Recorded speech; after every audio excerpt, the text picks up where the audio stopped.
जिस तरह नौजवानों ने लोगों को घरों से निकाला और जिस तरह नौजवानों ने आखिरी दम तक जब तक फॉर्म 45 नहीं मिला वो पोलिंग स्टेशन पे डटे रहे और तहरीक इंसाफ की जश्न का और फतह का ऐलान तब तक नहीं किया जब तक उन्होंने फॉर्म 45 हासिल नहीं किया।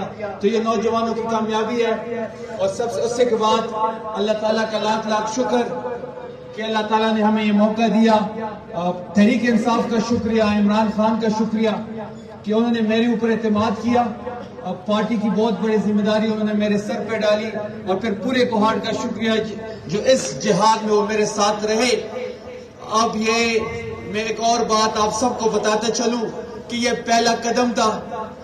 अब ये जो सफर है अभी शुरू हुआ है और इंशाअल्लाह तमाम नौजवानों को हम रोजगार देंगे।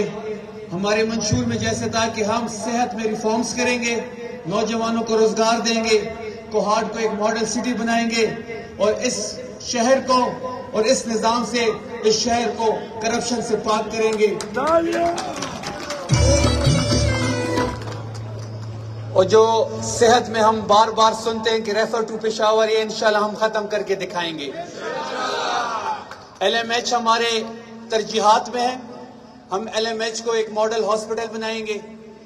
यहाँ के रोड जो इश्यूज हैं, फ्लाईओवर्स, अंडरपास हमारे तरजीहात में है। हम मेगा प्रोजेक्ट लेके आएंगे और उससे पहले शहर में इंडस्ट्री लगाएंगे जिससे नौजवानों को रोजगार मिले, क्योंकि नौजवान की बड़ी एक्सपेक्टेशन है हमसे। ये इलेक्शन नौजवानों का था, तहरीक इंसाफ नौजवानों की है। आप सबका बहुत शुक्रिया। ये मंजिल की तरफ पहला कदम है और आप सब ने इस सफर में मेरे साथ शरीक रहना है, क्योंकि मंजिल अभी दूर है और हम सब ने साथ सफर करना है। आखिर में आप सबका बहुत शुक्रिया। अब आतिशबाजी होगी और इंशाअल्लाह बहुत जल्द आप तहरीक इंसाफ की हुकूमत KPK में भी देखेंगे और वफाक में भी देखेंगे।